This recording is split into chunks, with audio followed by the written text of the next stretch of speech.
Bhishma refused to marry Amba, and Amba had taken the oath that she will be the reason for Bhishma's death.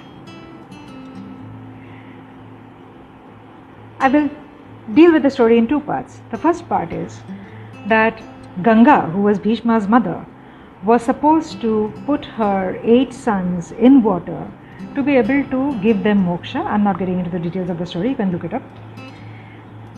When she was about to put the 8th child in water, which was Bhishma, Devavrat, she was stopped by Shantanu and she had to leave Shantanu, King Shantanu, and leave the child as well with King Shantanu. Ganga, who was supposed to set Bhishma free from the sufferings of life, could not accomplish her job, and that job was perhaps accomplished by another woman, Amba, years later. When Bhishma refused to marry Amba, and Amba was heartbroken and also extremely angry, she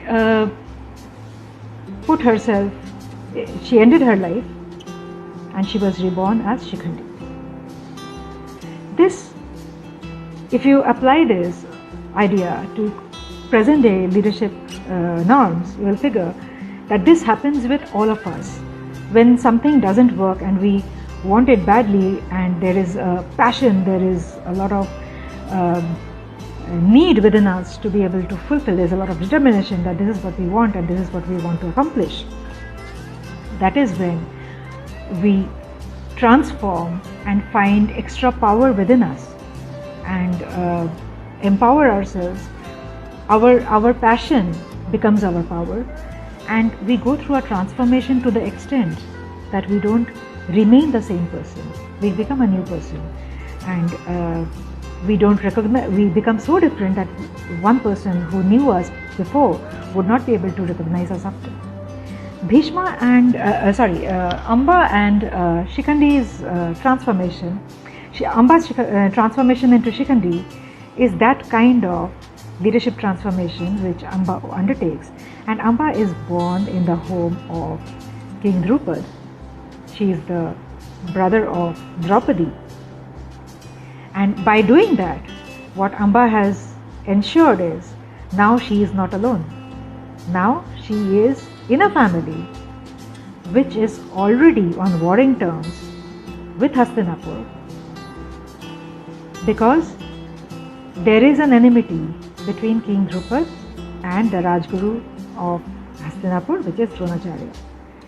And in future, through Draupadi, another war will break out, in which Amba, now Shikhandi, will play a very crucial role to put an end to Bhishma. But this is just one aspect of the story which we know. The other thing that strikes me is Bhishma's refusal to fight with Shikhandi during the war.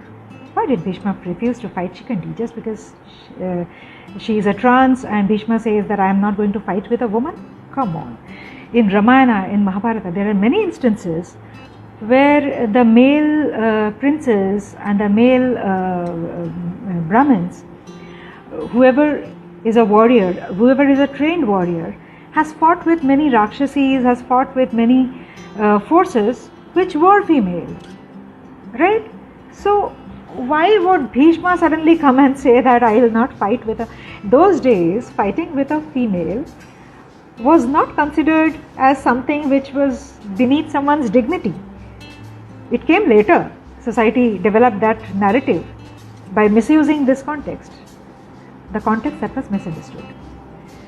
In my understanding, and as you can understand that this is just a critical thinking, a creative thinking, given the data points of Mahabharata that I have, why would Bhishma refuse to fight Shikhandi?